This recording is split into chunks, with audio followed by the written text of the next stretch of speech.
উহুদের ময়দান 12 জন সাহাবা হুজুরকে ঘিরে রেখেছে। 12 জন সাহাবা, একজন সাহাবা সরছে না। কাফেরদের ঝাঁক আসছে, 12 জন মিলে হুজুরকে রেখেছে। একে একে 11 জন সাহাবা শহীদ হলেন। একজন ছিলেন তালহা ইবনে উবাইদুল্লাহ রাদিয়াল্লাহু তাআলা। জানার শানে হুজুর বলেছেন, তোমরা যদি আমার জিন্দা শহীদ সাহাবীকে দেখতে, শহীদ কিন্তু জিন্দা, হেঁটে হেঁটে ঘুরে বেড়াচ্ছে। তালহা, ওটা হলো আমার জিন্দা শহীদ সাহাবী। তোমরা যদি তাকে দেখে খুশি হতে চাও, আমার তালহাকে তোমরা দেখে আনন্দ হয়ে যাও। ওটা হলো আমার জিন্দা শহীদ সাহাবী। উনি একা কাফেরদের দলেদের সাথে লড়াই করে করে কাফেরদের পিছিয়েছে, ছুটে এসে হুজুরকে কোলে করে তুলে উহুদের পাহাড় একটু ঠেলে উঠিয়ে দিয়ে আবার ঝাঁপিয়ে কাফেরদের দিকে পড়েছে। আবার যুদ্ধ করে করে পিছিয়ে দিয়ে আবার ছুটে এসে হুজুরকে ঠেলে আরেকটু উঁচুতে তুলে দিয়ে আবার ঝাঁপিয়ে কাফেরদের দিকে পড়েছে। 80টা তীর, গোটা শরীরে তলোয়ার আর তীর 80টা লেগেছে। একটা গর্তের মধ্যে হযরত তালহা রাদিয়াল্লাহু তাআলা হুজুর পড়ে গেলেন বেহুশ। হুজুরের কাছে আবু বকর সিদ্দিককে কাঁদছে, হুজুর আপনি কেমন আছেন? হুজুর কাঁদছেন আর বলছে, আবু বকর আমার খবরটা পড়ে নেবে, তালহাকে একটু দেখো। খুঁজে খুঁজে দেখছেন গর্তে তালহা হুজুর পড়ে আছে, কাশি গেছে, গোটা শরীর রক্তাক্ত। আল্লাহ নবী কাঁদছেন আর বলছেন, তালহা আল্লাহ আমাকে দেখাচ্ছেন তোমার জান্নাতে থাকার জায়গাটা আমি রাসূলুল্লাহ দেখতে পাচ্ছি। বলুন না সুবহানাল্লাহ। আর একটু জোরে বলা গেল না সুবহানাল্লাহ। এমনি জীবন কুরবানি দেয়নি, হুজুরকে কাজ করেছেন, চোখে দেখে তীর নিয়েছেন, চোখে দেখে তলোয়ার নিয়েছেন। আমার হুজুরকে লাগতে দেন না কেন? নিজের জানের থেকে হুজুরকে যতক্ষণ ভালো না বাসতে পারবো। ঈমানদারি সে নাই, কিসের ঈমান আমার, কিসের আমার জীবন? থামেন। শরীরে হুজুরের জন্য কষ্টই না নিতে পারলাম, এ তো ধোঁকা দেয়া হলো হুজুরকে। আশা হয় না কিয়ামতে হুজুরের কাতারে জান্নাতে যাব? শখ হয় না কিয়ামতে হুজুরের দামান ধরে জান্নাতে যাব? আশা লাগে না কিয়ামতে হুজুরের দলের মধ্যে আমারও জায়গা হয়ে যাবে ইনশাআল্লাহ? বলে একটা হাদিস শরীফের কিতাব আছে, মুস্তাদরাক হাকিম শরীফ বলে হাদিস শরীফের কিতাব, উলামা হযরতরা জানেন। হযরত শেরে খুদ আলী বলছেন, হুজুর আমাকে বলেছেন, ইন্না আউওয়ালা মান দুখুলুল জান্নাত, নিশ্চয় জান্নাতে সর্বপ্রথম প্রবেশ করবে হুজুর। তো যাবে, হুজুর তো যাবেন। তারপরে শেরে খোদা বলছে, হুজুর আমাকে বলেছে আনা, তুমি যাবে, ফাতিমা তো ওয়াল হাসান ওয়াল হুসাইন রাদিয়াল্লাহু আনহুম আজমাইন। শেরে খোদা বলছে, হুজুর বলতে ইয়া রাসূলুল্লাহ সাল্লাল্লাহু আলাইহি, হুজুর আপনি জান্নাতে যাবেন, আমি যাব, আপনার মেয়ে যাবে, দুটো নাতি যাবে। বলতে ইয়া রাসূলুল্লাহ ফামুহিব্বুহুনা, যে ভালোবাসার লোকগুলো কোথায় যাবে? আহা, এই হুজুরের দুটো কষ্টের কথা হলো, নিজের অজান্তে কখন যে চোখে পানি চলে গেল। ভালোবাসা, আমার হুজুরের এত কষ্ট, নিজের অজান্তে নিজেই কাঁদছেন, হাসতে পারছেন, দেখছেন চোখে পানি। কি হলো? মানে হুজুরের প্রেম অন্তরে এতটা হয়েছে, নিজের অজান্তে কেঁদে ফেলছেন। আমার হুজুরের কষ্ট শুনলে সহ্য হয় না। হুজুরের কথা শুনেছেন, হাসার ইচ্ছা নাই, কিন্তু পরে লোক কি হাসছিস কেন? ও তাহলে হুজুরের কথা শুনে হাসি পেয়েছে। সুবহানাল্লাহ বলে, এটা প্রেম, এটা ভালোবাসা। হযরতে আমার হুজুরের সাহাবী ছিলেন, সাহাবাদের মধ্যে যিনি সবথেকে ধনী ছিলেন, সাহাবাদের মধ্যে সবথেকে ধনী হযরতে আব্দুর রহমান ইবনে আউফ রাদিয়াল্লাহু তাআলা। এত ধনী কোন সাহাবা ছিলেন না, উনি জীবনে কোনোদিন পেট ভরে গোশত খায়নি। মাঝে মাঝে গোশত মুখের কাছে গিয়ে নামিয়ে দিয়েছে। সাহাবারা জিজ্ঞাসা করলে বলতেন, আমি আমার হুজুরকে কোনোদিন পেট ভরে গোশত খেতে দেখি না। আহা, আমার হুজুর কোনোদিন পেট ভরে গোশত খেলেন না, আর আমি হুজুরের সাহাবী হয়ে আমি মন খুলে গোশতটা খাই কি না? না, আমি ও মন খুলে কোনোদিন গোশত পেট ভরে খাবো না। এটা হলো হুজুরের ভালোবাসা। সেটা কথা বলছে হুজুর, ফামুহিব্বুহুনা, ভালোবাসার লোকগুলো কোথায় যাবে ইয়া রাসূলুল্লাহ?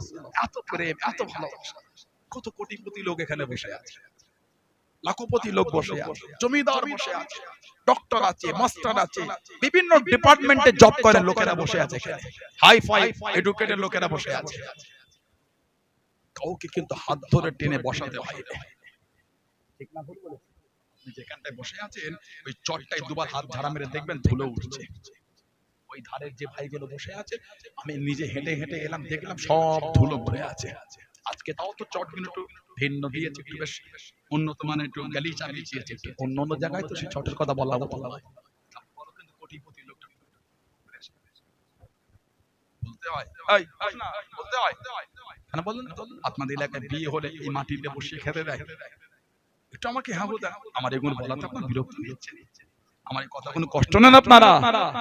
বলে আপনাদের এলাকায় চটে বিছিয়ে বসিয়ে খেতে দেয় না, আর গরিবের বাড়ি বিয়ে হলো চেয়ার টেবিল করে, ধনী লোকের বাড়ি বিয়ে ওটা বলে বোঝানো লাগে।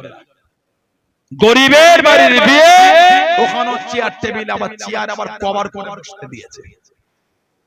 কি বলে?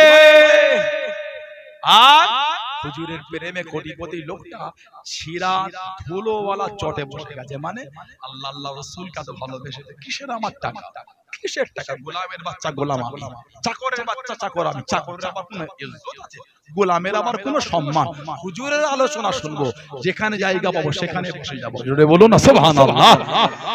ভালোবাসা তাছাড়া হয় না, প্রেম তাছাড়া হবে না। বিরানির প্যাকেটে বিরানি কম্বল পড়েছে, ঠান্ডা হয়ে ডালডা তেলে সে একে অপরের সঙ্গে লেপটে কি অবস্থা। ওই নিবার জন্য কোটিপতি লোকটা, তুমি পেয়েছো? কোটিপতি ওই লোকটা মনে করলে দেগঙ্গা থানা এলাকার একটা অঞ্চল নয়, একটা ব্লককে একা রান্না করে খাইয়ে দেবে, এত আল্লাহ মাল ওনাকে দিয়েছে। ওই লোকটার পাশ থেকে যখন দেখছি যায়, ওই ঠান্ডা একদম পুরো গরমের কোনো গল্প নাই, ভাত ডালটায় তেলে লেপটে কি অবস্থা, একটা তো ঠিক মতন বসতেও পারে না, একটা ছোট্ট পারা আলু। তুই পেয়েছো? মানে হুজুরের মাহফিল, তা বলে একটু খাবো। কোটিপতি তো কি হয়েছে, মাহফিলটা তো হুজুরের মাহফিল, হুজুরের সাদকাই তো আল্লাহ আমাকে কোটিপতি করেছে। জোরে বলো না সুবহানাল্লাহ।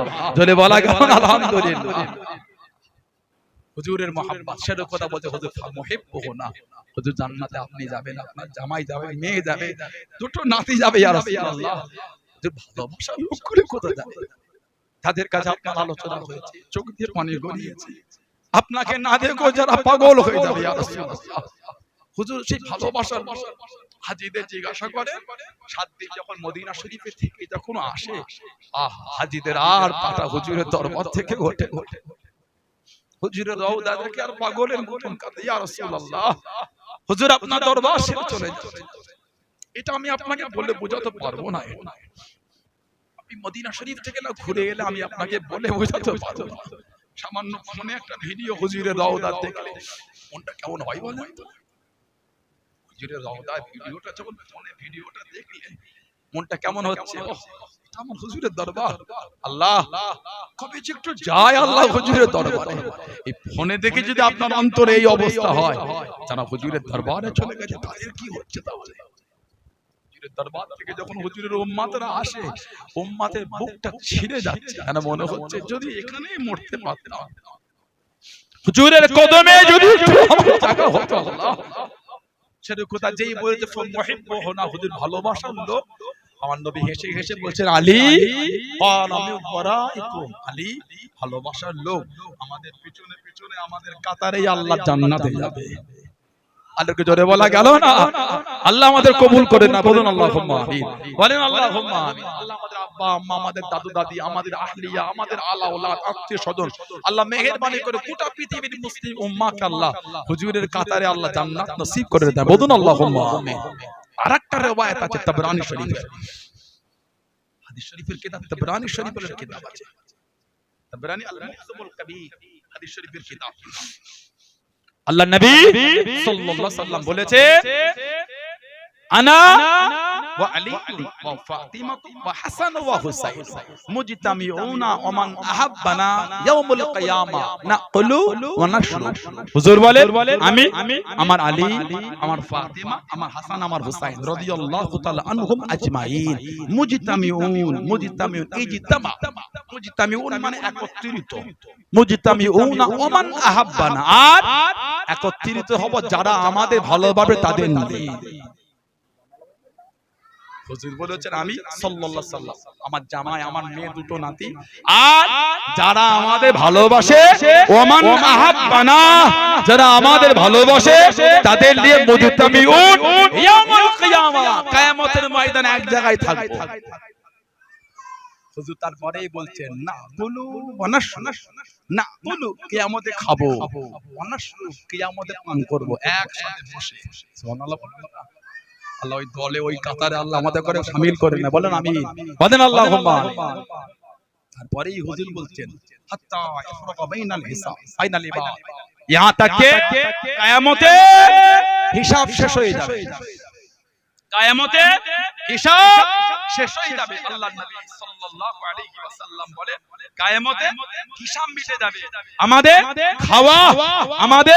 খাওয়া আর পান হাত্তা ইফরাকা হাত্তা ইফরাকা বাইনাল ইবাদ, আমাদের কিয়ামতের হিসাব শেষ হয়ে যাবে, আমাদের খাওয়া আর পান করা তখনও চলতেই থাকবে। বললেন আলহামদুলিল্লাহ। হে হুজুরের ভালোবাসা তৈরি করে, সেই প্রেম, কিসের আমাদের মধ্যে প্রেম কমে যাচ্ছে? হুজুরের দরবার থেকে লোক চলে এলো, ভালোবাসা দেন না, শরীফের খেজুরের দানাটা যেখানে সেখানে ফেলেন, মানে হারাম না জায়েজ বলেনি, আমাদের প্রেম কোথায় চলে গেল? হুজুরের শহরের জিনিস আর কদরই আমাদের কাছে আলাদা। কথা বল না, ঠিক বললাম? হুজুর ওই শহরে হুজুর এসেছে, ওই শহর আমার হুজুরের শহর। ফতিয়ালি হইছি আমার দাদা হুজুর রহমাতুল্লাহ পীর ছিলেন, রাসূলের নমাজ আনাকে বলা হয়। যখনই আশা করতে আল্লাহ তখনই আমার হুজুরের দিদার মিলিয়ে দিতেন, যখনই চাইতে তখনই হুজুরের জলওয়ায়ে মুস্তাফা সাল্লাল্লাহু আলাইহি ওয়াসাল্লাম আল্লাহ ওনাকে দিয়ে দিতেন। জলে বলো। দেওয়ানে ওয়াইসি ফারসিতে কিতাবে উনি লিখেছেন, আল্লাহ মদিনা শরীফে যদি একটু ধুলো আর বালু পেতাম, আমি একটু যত্ন করে তুলে রেখে দিই, চোখে সুরমা করে ব্যবহার করতাম, ওই জমিন আমার নবী নূরের কদম শরীফে হেঁটে হেঁটে ঘুরে বেরিয়েছে। জলে বলো না সুবহানাল্লাহ। আমাদের প্রেম কই মুসাফা করে হাজির এগুলো আমাদের সমাজ এখন মজাক মনে হচ্ছে। এই হাদিস আপনি জানেন সাহাবাদের হাতে তাবেঈনরা চুমু খেয়েছে, আপনি জানেন হুজুরের হাতে সাহাবারা চুমু খেয়েছে, সুবহানাল্লাহ বলেন। সাহাবার হাতে চুমু খেয়েছে, সুবহানাল্লাহ বলেন। তাবেঈন আল্লাহ দরজার একজন তাবেঈন ছিলেন হযরতে সাবিত বুনানি, হযরতে সাবিত বুনানি রাহমাতুল্লাহ আলা তাআলা তাবেঈন, হযরত সাবিত বুনানি রাহমাতুল্লাহ যিনি একজন আলা তাআলা তাবেঈন ছিলেন, যিনি প্রায় দোয়া করতেন, আল্লাহ যদি কবরে কাউকে নামাজ পড়ার সুযোগ দেন আল্লাহ, ওই সুযোগটা যেন আল্লাহ আমাকে দেয়া হয়। ইন্তেকালের পরে বড় বড় বুজুর্গরা দিন রাত দেখেছেন যে আল্লাহ ওনাকে কবরে নামাজ পড়ার সুযোগ দিয়েছিলেন। বললেন না তাবাকাতুল আউলিয়া বলে কিতাবে এসেছে, হযরত আবু হাসিম আশ-শাফিঈ শাফিঈ একজন বড় আলেম, উনি কিতাবে তাবাকাতুল আউলিয়া এই কিতাবে লিখেছেন সাবিত বুনানি হুজুর রহমাতুল্লাহ উনি কবরে নামাজ পড়ে আল্লাহ ওনাকে কবরে নামাজ পড়ার সুযোগ দিয়েছিলেন। জোরে বলুন না সুবহানাল্লাহ। উনি হাদিস শরীফ আল আদাবুল মুফরাদ হাদিস শরীফের কিতাব ইমাম বুখারী হুজুর রাহমাতুল্লাহ আলাইহি লিখেছেন, আরেকটা কিতাব মুসনাদ আহমদ ইবনে হাম্বল ইমাম আহমদ ইবনে হাম্বল হুজুর লিখেছেন। দুই কিতাবে তসহকার অনেক কিতাবে এসেছে। হযরত সাবিত রাহমাতুল্লাহ আলাইহি তাবেঈন ক্বালা সাবিত লি আনাস হুজুরে সাবিত আনাস রাদিয়াল্লাহু আনহু ওনাকে জিজ্ঞাসা করলেন, কি আমাসাস্তান নবী সাল্লাল্লাহু আলাইহি ওয়াসাল্লাম বিয়াদিকা, আমাসাস্তান নবী সাল্লাল্লাহু আলাইহি ওয়াসাল্লাম এই হযরত আনাস এই আপনার হাতটা কি হুজুরের জিসিম শরীফে স্পর্শ করেছে? সুবহানাল্লাহ বলবেন। আপনার হাতটা কি আল্লাহর নবীর জিসিম শরীফে টাচ হয়েছে? হযরত আনাস রাদিয়াল্লাহু আনহু তাবেঈন প্রশ্ন করলেন, উনি বললেন পালা নাম সাবিত, আমি আনাস রাদিয়াল্লাহু আনহু হাতটা আমার হুজুরের জিসিম শরীফে লেগেছে। যেই বলেছেন ফাকাব্বালনাহা, এই তাবেঈনদের এই জামাত ওনার হাতটাকে ধরে চুমু খাওয়া শুরু করে দিলেন। কেন? এই হাত আমার হুজুরের নূরের বাদানে লেগেছে, প্রেমে চুমু খাচ্ছেন। জোরে বলুন না সুবহানাল্লাহ।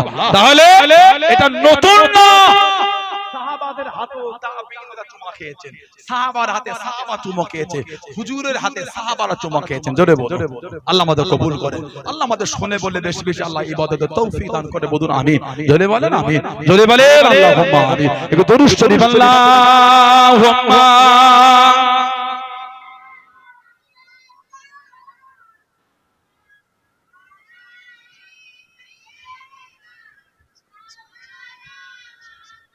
اللهم صل على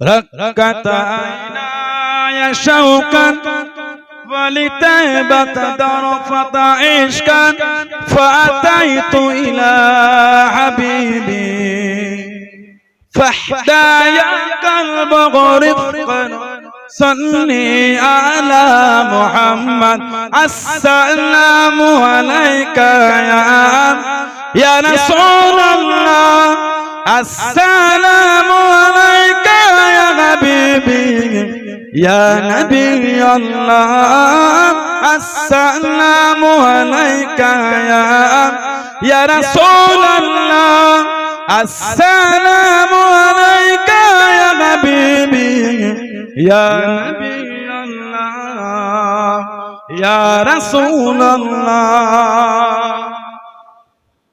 قلب بالحق تعلق وبغار حراء تعلق يبقي يسأل خالقه فأتاه الوحي فأشرق اقرأ اقرأ يا محمد السلام عليك يا رسول الله السلام عليك يا حبيبي يا نبي الله السلام عليك يا رسول الله السلام عليك يا حبيبي يا نبي الله يا رسول الله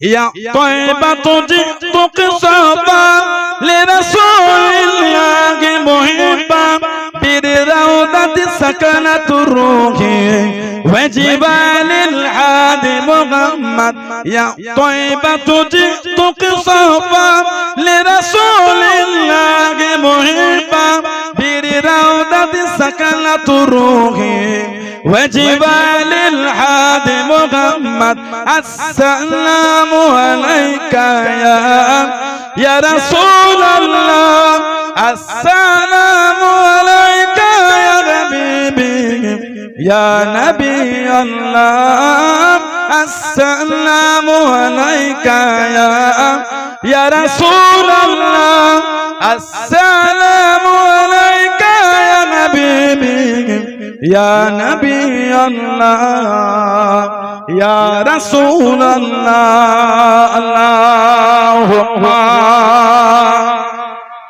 এখন আমাদের সমাজ একটা রোগ ধরেছে রোগ এই নিয়ামত প্রাপ্ত ব্যক্তিদের আলোচনা করলে কিছু কিছু লোক মজাক মনে করে খাজা হুজুরের কথা বললে হাসে বড় পীর সাহেবের কথা বললে হাসে আবার ওনাদের কাছেই বলবে আসিফ বিন বিলকিয়া কে বলেন যিনি সুলাইমান আলাইহিস সালামের দরবারে একজন ছিলেন ইসমে আজমের আমল ছিল ইসমে আজম ওই আমল ওনার ছিল বিলকিস রানী সিংহাসনটা আনতে হবে সুলাইমান নবী দরবারে বলে দিলেন সুলাইমান নবীকে আল্লাহ আল্লাহ দরজা দিয়েছিলেন জালাল এত মাকাম উনি প্রত্যেকটা বিষয়ে প্রত্যেকটা আল্লাহর সৃষ্টির ভাষাটা হুজুর বুঝতে পারতেন যারা বললেন সুবহানাল্লাহ হেঁটে হেঁটে যাচ্ছে পিপিলিকাদের একটা দল পিপিলি একে অপরের মধ্যে বোঝে পিপিরে দলেরা তাড়াতাড়ি গর্তে ঢুকে যাও ওই সুলাইমান নবীর দল আসে ইয়া আইয়ুহান নাহলু উদখুলু মাসাকিনাকুম এই পিপিলিকা দলেরা তাড়াতাড়ি গর্তে ঢুকে যাও ওই সুলাইমান নবীর কাফেলা আসে ওনারা আমাদের পিছে দেশে উদখুলু মাসাকিনাকুম এই যেই বলেছ ওই কথাটা হুজুর শুনে ফেলেছেন হুজুর কাফেলারে দাঁড়িয়ে ওই পিপিরেদের ওই কথা শুনে হুজুর মুচকে মুচকে হাসছেন বলুন না সুবহানাল্লাহ এত আল্লাহ ওনাকে আলা দরজা দিলেন 2 মাসের রাস্তা উনি একদিনে অতিক্রম করতেন 2 মাসের পথ একদিনে যেতেন সুলাইমান নবী হাওয়া ওনার হুকুমটা হাওয়ার উপরে চলতো সকালে হাওয়া ওনাকে উড়িয়ে নিয়ে 1 মাসের রাস্তা অতিক্রম করাতেন আর বিকালে ওনাকে উঠিয়ে আরেক মাসের রাস্তা অতিক্রম করাতেন মানে একদিনে ওনাকে 2 মাসের রাস্তা ওনাকে অতিক্রম করিয়ে দিত হাওয়া আল্লাহর হুকুমে বলুন না সুবহানাল্লাহ নবী সুলাইমান আলাইহিস সালাম উনি বললেন বিলকিস রানীর সিংহাসনটা কে আনতে পারবে কত দ্রুত এক জিন বলল হুজুর আমি এতটা সময় হুজুর বলে আর কেউ আছো হুজুরের আসিফ বিন বালকিয়া বলল হুজুর চোখের পাতাটা মুড়বেন ওর মধ্যে বিলকিস রানী সিংহাসন চলে আসবে সুবহানাল্লাহ বললেন না। এবার বলে সুলাইমান নবীর ইজ্জত বেশি না আমার নবীর ইজ্জত বেশি?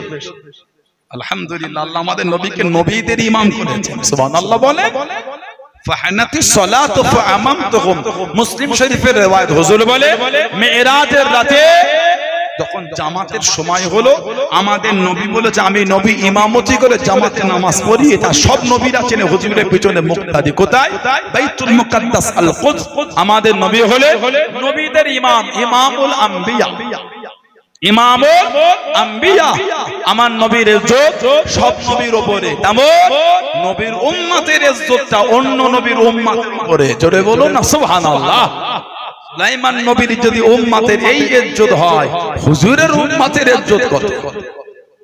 হাফেজ সাহেব ভাইরা আছে উলামারা আছেন কোরআন শরীফের সূরা কাফে একটা 17 নম্বর আয়াত আছে 17 নম্বর আয়াত 15 পারা 16 পারা 18 নম্বর সূরা বনি ইসরাইলের জামানায় কিছু আল্লাহর ওলি ছিলেন জালেম বাদশার অত্যাচারে এলাকা ছেড়ে চলে যাচ্ছে ওনারা গিয়ে একটা গুহাতে লুকিয়েছিলেন গুহাটা ছিল অহম ফি ফাজওয়াতিন মিনহু গুহাটা ছিল খোলা প্রশস্ত ময়দান ফাঁকা জায়গা এই সূর্য যখন উঠতো গুহায় আলো পড়তো সূর্য যখন ডুবতো গুহায় আলো পড়তো আল্লাহ পাক কোরআন শরীফের আয়াত দিয়ে দিলেন পতর শামসা ইয়া তালাত তাজাওয়ারুন কাফিহিম যাতাল ইয়ামিন আল্লাহ বললেন সূর্য যখন উঠতো সূর্যের রাস্তা ছেড়ে ডান দিকে ঝুঁকে গিয়ে উঠতো মানে সূর্যের আলো ওই গুহায় পড়ে আল্লাহর ওলিদের কষ্ট না হয়ে যায় ওয়াইজা গরাবাত তাকরিদুহুম যাতাশ শিমাল আর সূর্য যখন ডুবতো গুরুব হতো সূর্য রাস্তা পাল্টে বাম দিকে ঝুঁকে ডুবতো তার মানে ওই আলোটা ওলিদের গায়ে পড়ে কষ্ট না হয় কোন জামানার ওলি বনি ইসরাইলের ওলি বনি ইসরাইলের নবীর উম্মতে জামানার ওলি যদি এই ইজ্জত হয় তাহলে আমার হুজুরের জামানার ওলিদের ইজ্জতটা কত জোরে বলো বনি ইসরাইলের জামানার নবীর উম্মতের তানাদের জামানার ওলিদের শান শুনলে আনন্দ হয় আমরা তানাদের শানে আমরা অবাক হয়ে যাই আমার হুজুরের উম্মতের ওলিদের শান শুনে অবাক হয় না তো মজাক করেন আপনি অন্য নবীদের উম্মতের ইজ্জত এত তাহলে আমার নবীর উম্মতের মধ্যে গাউসুল আজমের ইজ্জত তাহলে কত জোরে বলুন না সুবহানাল্লাহ সে হুজুরের ভালোবাসা নিয়ে বসেছে মানলে নীতির জায়গায় মজবুত হয় আল্লাহ পাক কোরআন শরীফে বলেছেন কুল হাবিব আপনি বলে দেন ইন কুনতুম তুহিব্বুনাল্লাহ তারা যদি আমি আল্লাহ আমাকে ভালোবাসতে চাই কাকে আল্লাহকে কি হবে ফাত্তাবিউনি তারা যেন আপনার ইত্তেবা করে যারা আপনার ইত্তেবা করবে ইহবিবুকুমুল্লাহ আমার আল্লাহ বলে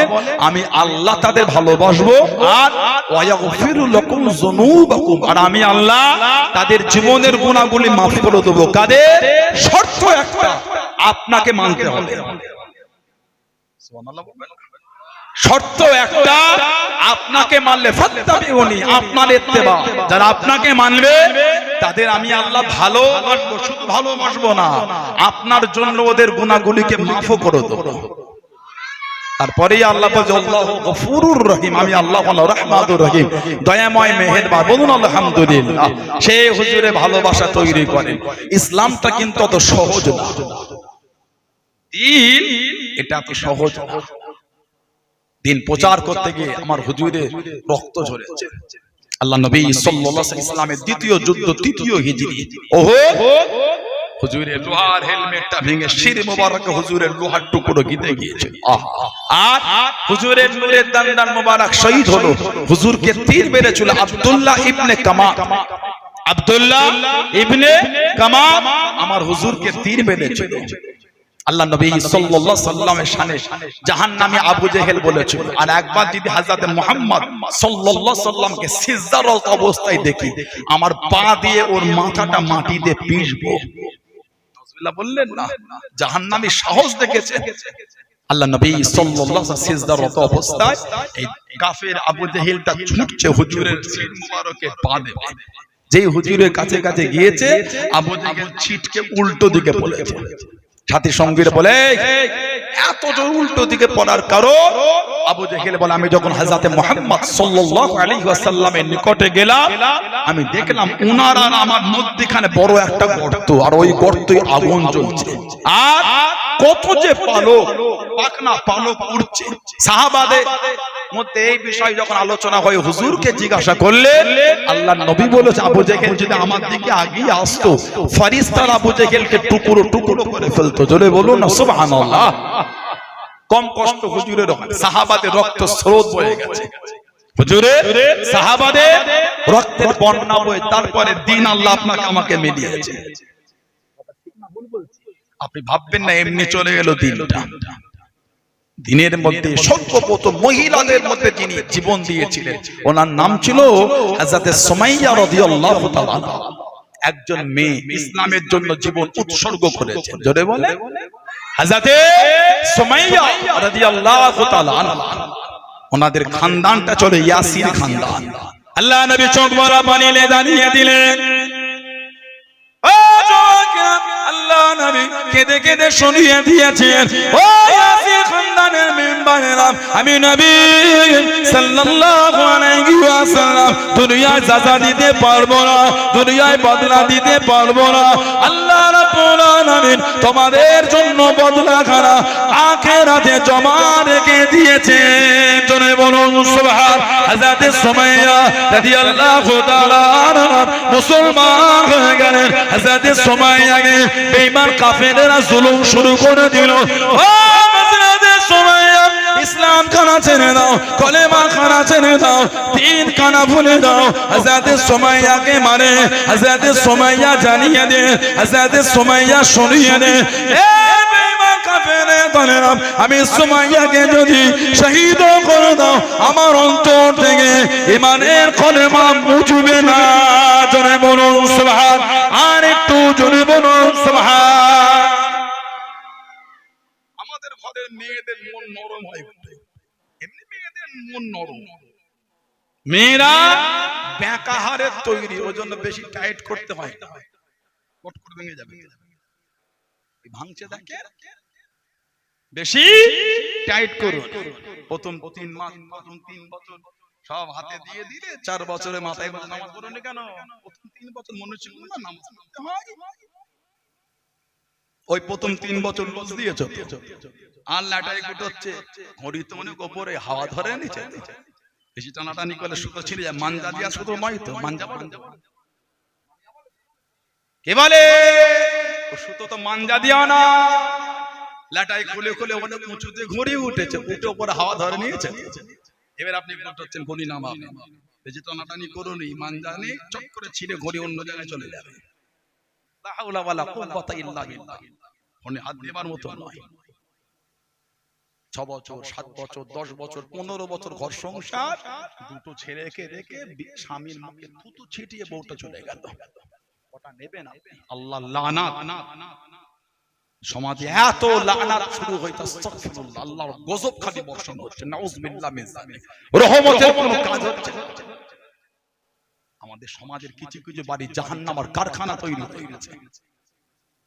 সমাজ এত হাইয়াতির মধ্যে ডুবে গেছে, পরকীয়া সমাজ ছেয়ে গেছে, এগুলো বলার মতো না। সমাজে পরকীয়া ছেয়ে গেছে, মানুষ এগুলো কিছু মনেই করছে না। আগে রাস্তায় দাঁড়িয়ে যদি আঙুলটা উঠিয়ে কেউ যদি দুটো কথা বলেছে, সারাদিন ওই লোকটা খাওয়া দাওয়া ঘোরাফেরা শান্তি নেই। কথা বলছেন না? এখন সমাজে যত রকম ওয়াহিয়াতি হয়ে যাচ্ছে, লজ্জাই লাগছে না। আল্লাহ রাসূল বলেছে আল হায়াউ শুবাতুম মিনাল ঈমান, লজ্জা ওটা আমাদের ঈমানের একটা অংশ, ঈমানের অঙ্গ। আমাদের সমাজে লজ্জা নাই। যখনই আমাদের কাছ থেকে কোনো দূর হবে জানবেন কিয়ামত খুব নিকটে। তওবার দরওয়াজা কিন্তু বন্ধ হয়ে আসছে। কপাল ফাটালো তওবা কবুল হবে না, কপাল ফাটালো তওবা কবুল হবে না, যখন তওবার দরওয়াজা বন্ধ হয়ে যাবে। লা হাওলা ওয়ালা কুওয়াতা ইল্লা বিল্লাহ। আল্লাহ আমাদের গুলো বুঝা তৌফিক দাও, বলেন আল্লাহুম্মা আমিন। আল্লাহ আমাদের বাড়ির মা গুলিকে, বোন গুলিকে আল্লাহ বুঝা তৌফিক দাও, বলেন আল্লাহুম্মা আমিন, বলেন আল্লাহুম্মা আমিন। কিছু কিছু বাড়ির মেয়ে স্বামী গুলোকে যেভাবে অন্যায় ভাবে যেভাবে অপমান করে, সমাজে বলার নয়। আত্মীয় বাড়িতে গেল বিয়ে শাদীর জন্য, সব মেয়ের এক জায়গায় জড়ো, ছেলেগুলো পাশে টেবিলে গল্প হতে হতে, কিরে তোর সংসার কি খবর, তোর কি খবর, আর বোন বলিস না আমার কঠিন অবস্থা। কেন রে জীবনটা ধ্বংস হয়ে গেল একদম। কেন রে? ওই তো তোর ভাই ওখানে দাঁড়িয়ে আছে না? এই 6 বছর 7 বছর বিয়ে হয়েছে, এখন একটা মনের আনন্দের মতন মনের মতন কাপড় এনে দেয়নি। আল্লাহ নবী সাল্লাল্লাহু আলাইহি সাল্লাম বলেছেন, আমি মেরাজের রাতে কি জাহান্নামে দেখি, জাহান্নামে বেশি মেয়েরা। হুজুর বলে জাহান্নামে বেশি মেয়ে যাবার কারণ তার স্বামীকে অপমান করার জন্য। আমাদের বাড়ির মেয়েগুলো এখন স্বামীদের অপমান করতে শিখে গেছে। ওটা আপনার স্বামী, ওটা আপনার সম্মান। দরকার হলে 3 দিন শুকিয়ে থাকবেন, স্বামীর ইজ্জত নষ্ট হতে দেবেন না। এটা হল পরিচিত স্ত্রী। এটা আপনার স্বামী, আপনার এলাকায় আপনার সম্মান। ওটা মাথা তুলে সমাজে ঘোরার, ওটা আপনার ইজ্জতের একটা বিষয় হলো স্বামী। ঠিক না ভুল বলে দিল আমার স্বামী আমার ইজ্জত রাখে না। আল্লাহর রাসূল বলেছে এই মেয়েরা স্বামীদের অপমানের জন্য জাহান্নামে যাবে। তেমন আমাদের সমাজেও কিছু ছেলে আছে উঠতে বসতে নিজের স্ত্রীকে অপমান করে, ওই ছেলেটাও জাহান্নামী, যে অন্যায়ভাবে নিজের স্ত্রীকে অপমান করে। আল্লাহ আমাদের বাড়ি বোনগুলোকে, আল্লাহ আমাদের বাড়ি ভাইগুলোকে গুণ পর্যন্ত তৌফিক দাও, বলেন আমিন। বলেন আল্লাহুম্মা আমিন। স্বামী স্ত্রী মনোমালিন্য সবার বাড়িতেই হয়, ওটা কোনো ব্যাপার না। স্বামী স্ত্রী মনোমালিন্য সবার বাড়িতে হয়। ভালোবাসা দিয়ে আগে কে মিল করলো তারপর আল্লাহ বেশি খুশি হয়েছে। সুবহানাল্লাহ বলবেন না? স্বামী স্ত্রী মনোমালিন্য সব বাড়িতে হয়, যিনি আগে ভালোবাসাতে মিল করবে আল্লাহ তার উপর আল্লাহ রহমত আল্লাহ বর্ষণ করে দেবেন। বলুন আলহামদুলিল্লাহ। আল্লাহ আমাদের বাড়ি বোনগুলির মন নরম করে দেয়, আল্লাহ আমাদের বাড়ি ভাইগুলোরও মন নরম করে দেয়। বলেন আল্লাহুম্মা আমিন। বলেন আল্লাহুম্মা। আমার ভাইয়েরা, বাপজানেরা, ছেলেরা, যুবকেরা, মুরব্বিরা, হযরতে সুমাইয়া রাদিয়াল্লাহু তাআলা আনহা, ওনার ছেলের নাম ছিল আম্মার, ওনার স্বামীর নাম ছিল ইয়াসির। আম্মার ইবনে ইয়াসির রাদিয়াল্লাহু তাআলা। হযরতে আম্মার জানাকে বালুতে শুইয়ে দিয়ে লোহার চাং গরম করে গায়ে দিয়ে রাখতেন। লোহা ওনার গায়ের উপর দিয়ে রাখতেন। হযরতে আম্মার রাদিয়াল্লাহু তাআলা বেহুশ হয়ে যেতেন। আল্লাহ নবী সাল্লাল্লাহু আলাইহি ওয়াসাল্লাম ওই পাশ দিয়ে যেতে গিয়ে ওনার মাথাটাকে নিয়ে হুজুর কোলে উঠিয়ে কেঁদেছিলেন আর বলেছিলেন, আল্লাহ আমার আম্মারের জন্য আগুনটাকে আপনি ঠান্ডা করে দেন, যেমন ইব্রাহিম আলাইহিস সালামের জন্য করেছিলেন। আল্লাহর হুকুম, ওই লোহার চাংটা আল্লাহ পাক ঠান্ডা করে দিয়েছিলেন। জোরে বলুন না সুবহানাল্লাহ। হযরতে আম্মার ইবনে ইয়াসির আর হযরতে বিলাল ইবনে রাবাহ দুজনকে একসাথে কাফেররা বেঁধে মেরেছিল।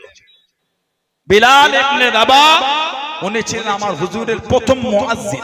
সুবহানাল্লাহ বলবেন না? উনি হলেন হুজুরের প্রথম মুয়াজ্জিন। বাপের নাম হলো রাবাহ, মায়ের নাম হলো হামামা। মায়ের নাম হামামা আর বাপের নাম ছিল রাবাহ। উনি হলেন হুজুরের প্রথম মুয়াজ্জিন হযরতে বিলাল। জানার আযানটা দরবারে ইলাহিতে কবুল ছিল। বলুন আলহামদুলিল্লাহ। তবে হুজুরের মুয়াজ্জিন কটা? আমাদের নবীর মুয়াজ্জিন কজন ছিলেন? একটু আওয়াজ না, একটু অজ করি। বাইরেটা ঠান্ডা, ভেতরে লাইট গুলো যেন গরম হয়ে আছে, ভালোই লাগছে। বলে আমার হুজুরের মুয়াজ্জিন কটা? হুজুরের মুয়াজ্জিন ছিলেন দুটো। কটা? আরেকজনের নাম হযরত আব্দুল্লাহ ইবনে উম্মে মাকতুম রাদিয়াল্লাহু তাআলা। আব্দুল্লাহ ইবনে উম্মে মাকতুম রাদিয়াল্লাহু তাআলা সূরা আবাসা 16টা আয়াত আল্লাহ পাক ওনার জন্য নাযিল করেছিলেন।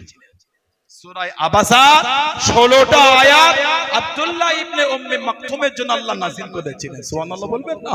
আল্লাহ নবী ইহুদিদের নেতাদের দিনে দাওয়াত দিতে লাগলেন।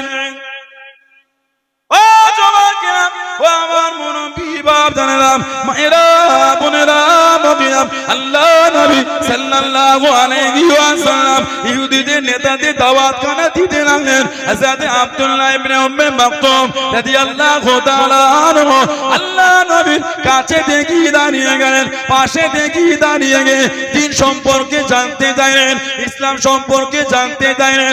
আল্লাহ নবী কিছু বললেন না, আল্লাহ নবী কিছু জানালেন না। ইহুদিদের নেতাদের করে দ্বীন সম্পর্কে জানাতে লেগেলেন। হযরত আব্দুল্লাহ ইবনে উম্মে মাকতুম রাদিয়াল্লাহু তাআলা আনহু টুকটুক করে ফিরে চলে যাচ্ছে। ও জওয়ানকে আল্লাহ রাব্বুল আলামিন কোরআন শরীফের আয়াতটা নাযিল করে দেন। ও নবী, আপনি তাদের দ্বীনের দাওয়াত দিতেন, আপনি তাদের দ্বীনের দাওয়াত খানা দিচ্ছেন, ওরা দ্বীন কবুল করবে না, ওরা ইসলাম কবুল করবে না। যায় উনি হয়তো দিনটাকে কবুল করবে। হযরত আব্দুল্লাহ ইবনে উম্মে মাকতুম রাদিয়াল্লাহু তাআলা আনহু আল্লাহ নবীর কাছে গিয়ে আল্লাহ নবীর নূরের হাতখানা ধরে ঈমানের কালিমা পড়ে মুসলমান হয়ে গেলেন। জোরে বলুন সুবহান। আর একটু জোরে বলুন সুবহান। আল্লাহ নবীর কাছে থেকে দাঁড়িয়ে দাঁড়িয়ে মাঝে মাঝে জানিয়ে দিলেন, ইয়া রাসূলুল্লাহ হাবিবাল্লাহ, আল্লাহ পাকের নবী সাল্লাল্লাহু আলাইহি ওয়াসাল্লাম, হুজুর আপনি কোরআন শরীফ তেলাওয়াত করেন, হুজুর আপনি কোরআন শরীফ একটু শুনিয়ে দেন। আল্লাহ নবী কোরআন শরীফ তেলাওয়াত করেন। আব্দুল্লাহ ইবনে উম্মে মাকতুম আল্লাহ নবীর নূরে জামান শরীফ থেকে কোরআন শরীফ শুনে শুনে মুখস্থ করা শুরু করেন।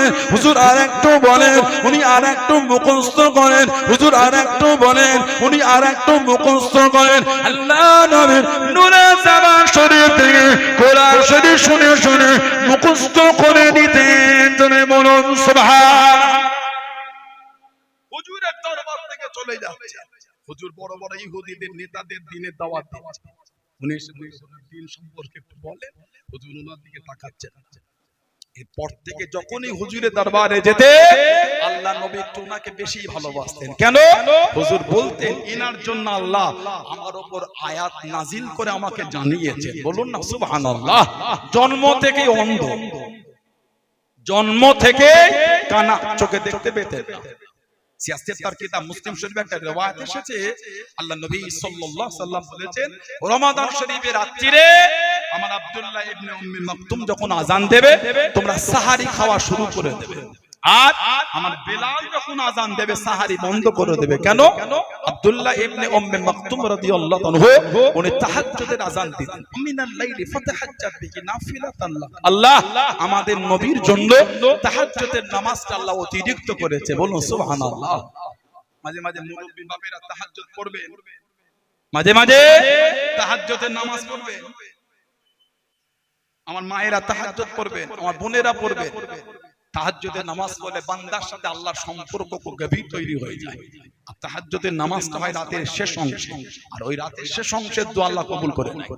সিজদায় যাবেন, তাসবিহ পড়ে যা মনের চাওয়া আছে সিজদায় গিয়ে মনে মনে চান। তাসবিহ পড়ে নিলেন 3 বার কি 5 বার কি 7 বার, এবার আপনি যা ইচ্ছা চান মনে মনে সিজদায় পড়ে চান। আল্লাহ পাক ওই সময় দোয়া ফিরিয়ে দেন না। তিরমিজি শরীফে একটা riwayat এসেছে, সুনানুল কুবরা লিল বাইহাকিতে একটা riwayat এসেছে।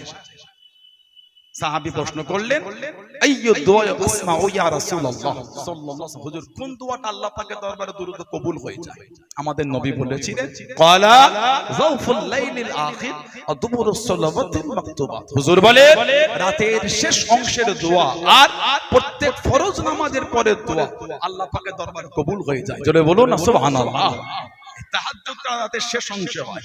সাইয়্যিদা তাহিরা তাইয়্যিবা মা আয়েশা রাদিয়াল্লাহু তাআলা বলেন, বুখারী শরীফের riwayat, আমি তোমাদের হুজুরের রাতের নামাজের সম্পর্কে কি যে বলি তোমাদের, সে নামাজ এত সুন্দর, এত ধীর আর এত লম্বা, আমি তোমাদের বলে কি করে বোঝাই হুজুরের রাতের নামাজ সম্পর্কে। মানে আল্লাহর নবী এত দীর্ঘ নামাজ পড়তেন।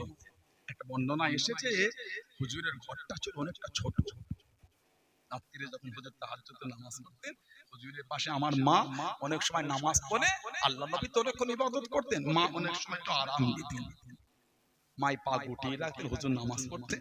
এত লম্বা হুজুর কিয়ামে থাকতেন, মা পা গুটিয়ে রাখতে রাখতে ঘুমের ঘরে কখন পা ছেড়ে দিতেন। হুজুর রুকু থেকে উঠে সিজদা যাওয়ার আগে মায়ের পায়ে একটু চিমটি কাটতেন। যেই হুজুর চিমটাতেন, মা তাড়াহুড়ো করে পা সরিয়ে নিতেন, হুজুর সিজদায় চলে যেতেন। জোরে বলুন না সুবহানাল্লাহ। কি যে ভালোবাসা দিনে হুজুর আমাদের শিখিয়ে দিয়েছে। আমাদের বাড়ির ছেলেদের ভালোবাসার আবার দিন তৈরি হয়েছে। হ্যাপি ভ্যালেন্টাইন্স ডে 14 ফেব্রুয়ারি। নাউজুবিল্লাহ বলেন। আমি আপনাদের সাথে মজাক করতে আসিনি। সানাউল্লাহ সিদ্দিকী হুজুরের মাহফিলে মজাক করতে আসেনি। হ্যাপি ভ্যালেন্টাইন্স ডে মানে প্রেম দিবস 14 ফেব্রুয়ারি, তাই তো নাকি? 14 ফেব্রুয়ারি তো দিনটা ঠিক বলেছি? দেখেন আমার গন্ডগোল না হয়ে যায়। নাউজুবিল্লাহ, লা হাওলা ওয়ালা কুওয়াতা।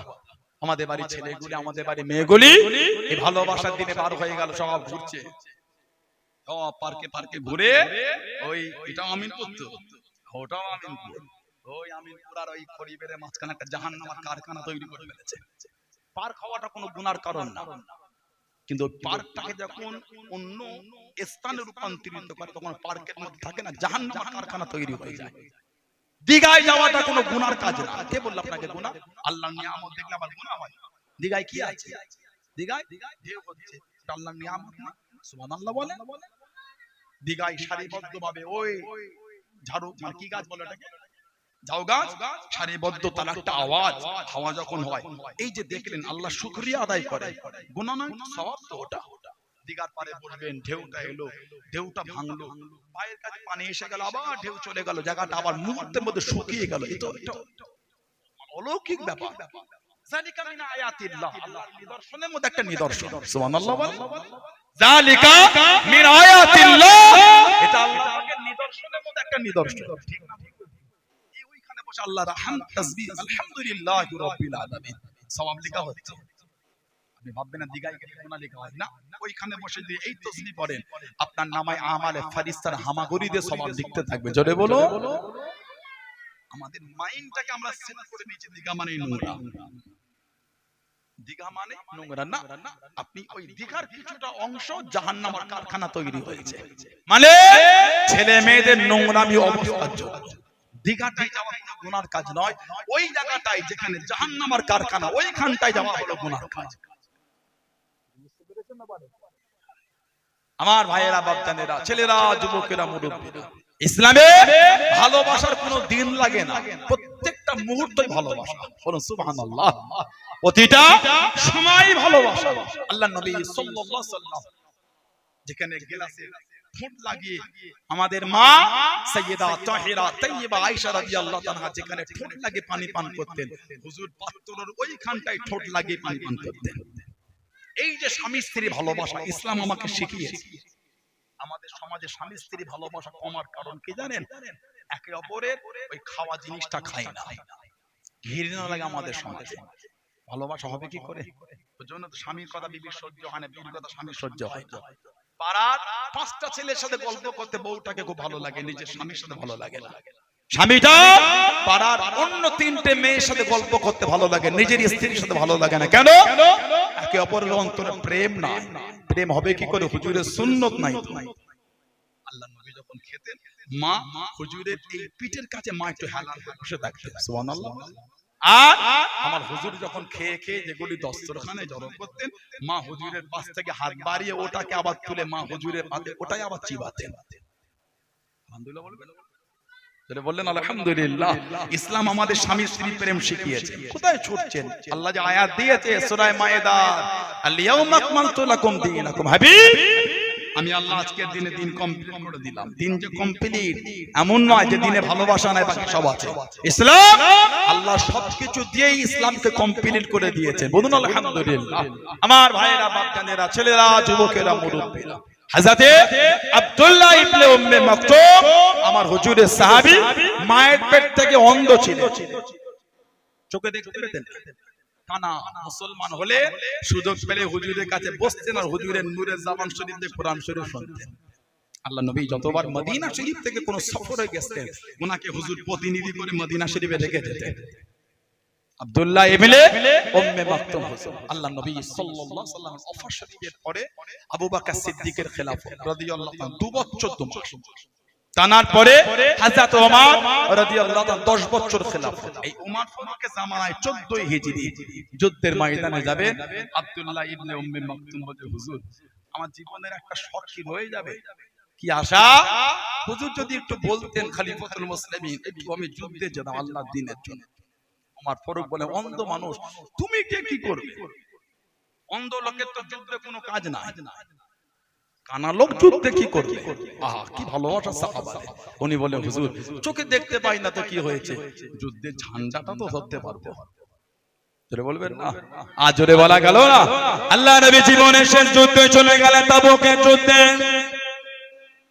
ও যুবকেরা, আল্লাহ নবী সাল্লাল্লাহু আলাইহি ওয়াসাল্লাম সাহাবাদের কাতার লেগে গেল, কাতারে কাতারে চলে গেল। নবম হিজরিতে আল্লাহ নবী জীবনের শেষ যুদ্ধ, সাহাবারা জেদার মতন দান করা শুরু করে দেন। আল্লাহ নবীর কানে খবরখানা পৌঁছে গেল। হযরত মুআব ইবনে আবু মুআবিয়া লাইসি রাদিয়াল্লাহু তাআলা আনহু সংবাদ কানা পৌঁছে গেল।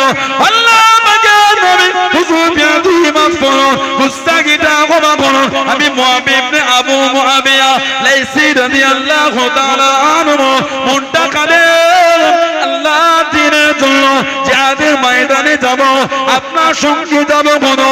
আল্লাহ পাকের নবী কত দিনের আশা, কত দিনের চাওয়া, আপনার সাথে জিহাদে যাব। হুজুর আমার মনটা কানে, আল্লাহ পাক হুকুম করে দিয়েছে, আল্লাহ পাক হুকুম দিয়ে দিয়েছে, আপনি ডাক দিয়ে দিয়েছে, সবাই কাঁদানে কাঁদানে যায়। আমার মনটা কানে, আপনার সাথে জিহাদে যাব। তবে ইয়া রাসূলুল্লাহ আমি আল্লাহ আল্লাহ পাকের নবী হুজুর আমি প্যারালাইসিস হয়ে গিয়েছি, চলতে পারি না, হাঁটতে পারি না, আমার পা দুটো প্যারালাইসিস হয়ে গিয়েছে। মনটা চায় আপনার সাথে যাব। হুজুর আমি দাঁড়াতে পারি না, হুজুর আমি হাঁটতে পারি না। ইয়া রাসূলুল্লাহ আমি আল্লাহ আল্লাহ পাকের নবী হুজুর বিয়াদি মাফ করো, হাঁটতে পারি না তো কি হয়েছে, চলতে পারি না তো কি হয়েছে, আপনি যদি হুকুম করে দেন আল্লাহ দিনের জন্য মাটিতে ঘিসিনে ঘিসিনে, জমিনে ঘিসিনে ঘিসিনে, হামাগুড়ি দিয়ে গামাগুড়ি দিয়ে, হাত দিয়ে মাটি টেনে টেনে আল্লাহ দিনের জন্য আমিও হুজুর যাব। জোরে বলুন সুবহান, আর একটু জোরে বলুন সুবহান। হুজুর আল্লাহ হুকুম দিয়েছে, আপনি বলেছেন এতদিনের চাওয়া একটু আপনার সাথে যেতে পারতাম। তবে হুজুর আল্লাহ এমন একটা সময় বলেছে, আমি তখন প্যারালাইসিস, হুজুর উঠে দাঁড়াতেও পারি না। ইয়া রাসূলুল্লাহ, তবে ইয়া রাসূলুল্লাহ আপনি যদি আমাকে বলেন হাঁটতে পারি না তো কি হয়েছে, আপনার পিছনে পিছনে আমি এই অবস্থায় মাটিতে ঘিসড়ে ঘিসড়ে হাত দিয়ে মাটিটা টেনে টেনে আল্লাহর দ্বীনের জন্য হুজুর আমি এখনো আপনার সাথে যেতে রাজি আছি। জোরে বলুন না, আর একটু জোরে বলা গেল না? কি ঈমান হুজুরের সাহাবাদের, নবীর সাহাবাদের কি ঈমান দেখেন। হযরত আব্দুল্লাহ ইবনে উম্মে মাকতুম ওমর ফারুককে বলছে, হুজুর মনের এই আশা একটু যুদ্ধে যাব, হুজুর আমার কি হবে? তুমি যে অন্ধ, তুমি যে কানা। আমার হুজুর একটা সাহাবী ছিলেন, ওনার নাম ছিল হযরত জুলাইবি, হযরত তামিম রাদিয়াল্লাহু তাআলা। সাহাবাদের একটা একটা জীবনী পড়বেন, বুকটা ফেটে যাবে। আমরা কি আর তাঁরা কেমন ছিলেন, নিজেকে নিজের ঘৃণা মনে হবে মুসলমান না। আমার তো মনে হয় আমরা কোনো পরিপূর্ণ ঈমানই হয়নি। সাহাবাদের একটা একটা জীবনী পড়বেন, আপনার বুকটা পুরো ফেটে যাবে একদম। হযরতে জুলাইবি রাদিয়াল্লাহু আনহু পর্দার আয়াত নাযিলের আগে উনি সাহাবাদের ঘরে ঘরে ঘুরতেন, একটু মজাক করতেন, হাসাতেন। পর্দার আয়াত নাযিল হলো, হুজুর বলে এ জুলাইবি আর বাড়ি বাড়ি যেও না, আল্লাহ পর্দার আয়াত দিয়ে দিয়েছে। উনি আর যেতেন না। এক তারিখে হুজুরের কাছে এসে কেঁদে কেঁদে বলে, হুজুর দুনিয়ায় তো আর আমাকে কেউ মেয়ে দিল না, মানে আমার বিয়ে হলো না, হুজুর জান্নাতে হুর পাবো তো? আমার হুজুর হেসে বলে, এ জুলাইবি তোমার আমি নবী দুনিয়াতে বিয়ে দিয়ে দিচ্ছি। সুবহানাল্লাহ বলে, এখানে বিয়ে দিয়ে দিচ্ছি। সাহাবী একজন এলেন, হুজুরকে বলে, হুজুর আমার মেয়ে একটা সম্বোধন খুঁজে দিতেন। আল্লাহ নবী বলে, মেয়ে চিন্তা করতে হবে না, আমি আছি তো। সাহাবী বেজে হুজুরই বিয়ে করবে, খুশি হয়ে গেছে। নবী বলছেন, না তোমার মেয়ে আমি নবী পছন্দ করলাম, আমার জুলাইবির সাথে বিয়ে দেব। বলুন না সুবহানাল্লাহ। সাহাবী স্ত্রীকে জিজ্ঞাসা করলেন, ঘরে গেলে বউকে বললেন, হুজুর আমাদের মেয়ের জন্য পছন্দ করেছেন হযরত জুলাইবিকে। উনি বলছেন না। নবীকে গিয়ে বললেন, এই বিয়ে আমি রাজি। ওই জুলাইবি ওনাকে আমি জামা হিসাবে পছন্দ করি। এই স্বামী স্ত্রী কত মেয়ে ভিতর থেকে বলছে, আব্বা কার বিয়ের সংবাদ তোমার, কে পাঠিয়েছেন? আল্লাহর নবী। কাকে না বলবে? পারবে হুজুরকে গিয়ে না বলতে আমার তো অসুবিধা নাই। মা তুমি জানো কার সাথে বিয়ে? আব্বা পাত্রটাকে, ওটা আমার জানার বিষয় নয়, পাঠিয়েছেন কে ওটা আমার জানার বিষয়। আব্বা আমার নসিব এত বড়, আব্বা আমার জন্য ছেলেটা আল্লাহ রাসূল পছন্দ করে দিয়েছে। ছেলেটাকে বলতে পারবো না, পছন্দ তো নবী করেছেন। আহা বলেন না সুবহানাল্লাহ। ছেলে ওটা আমি জানি না কে, তবে আব্বা আমার এত বড় নসিব, আমি ওই ছেলেকে বিয়ে করব। যেই ছেলেটাকে আল্লাহর নবী আমার জন্য উপযুক্ত মনে করেছে। তো হুজুরকে বললেন আমি এই বিয়েতে রাজি। হুজুর বিয়ের পরে এদের দুজনের জন্য দোয়া করে দিলেন। বইয়ের হাতের মেহেদি শুকায়নি। খাইবারের যুদ্ধের ডাক পড়ে গেল। খাইবারের বীর বিজয় সেনাপতি ছিলেন শেরখোদা মাওলা আলী রাদিয়াল্লাহু তাআলা। আসাদুল্লাহিল গালিব হায়দারে কাররার, আসাদুল্লাহিল গালিব হায়দারে কাররার হযরতে আলী মুর্তদা রাদিয়াল্লাহু তাআলা। এত জালাল আল্লাহ ওনাকে দবদবা দিয়েছিলেন। হযরতে শেরখোদা হুজুর খাইবারের বিজয় সেনাপতি। এই খাইবারের যুদ্ধে যুদ্ধ করতে গিয়ে হযরতে জুলাইবি হুজুর শহীদ হয়ে গেছেন। হুজুর বসে আছেন, সাহাবাদের বলে বাবা দেখো তোমাদের ভাইদের কে কে শহীদ হয়েছে লাশগুলোকে খোঁজো। কিন্তু সাহাবার লাশ জড়ো হলো। হুজুর বলে আবার দেখো, আবার দেখলেন, আবার জড়ো হলো। হুজুর আবার বলে আর কেউ বাকি আছে? জি না ইয়া রাসূলুল্লাহ। আমার নবীর নূরের চোখে টপ টপ করে পানি ঝরছে। হুজুর কাঁদছেন আর বলছেন আমার জুলাইবিকে তো আমি রাসূল দেখতে পাচ্ছি না। হে আমার ভালোবাসার সাহাবী জুলাইবি, খোঁজো। সাহাবারা খুঁজে খুঁজে দেখলেন হযরত জুলাইবি গোটা শরীরে তীর আর তলোয়ারের আঘাত, রক্ত টপকাচ্ছে। পাশে দেখলেন কোন বর্ণনায় 7, কোন বর্ণনায় 9টা কাফেরকে জাহান্নামায় পাঠিয়ে নিজেও শহীদ হয়ে গেলেন। ইন্না লিল্লাহি ওয়া ইন্না ইলাইহি রাজিউন। হুজুরের কাছে আনা হলো, জানাজা হয়ে গেল। আল্লাহর নবী ওনাকে নিজের কোলেতে হুজুর উঠিয়ে নিয়েছে। আহা কি নসিব, হুজুর নিজের কোলে উঠিয়ে নিয়েছেন। সুবহানাল্লাহ বললেন।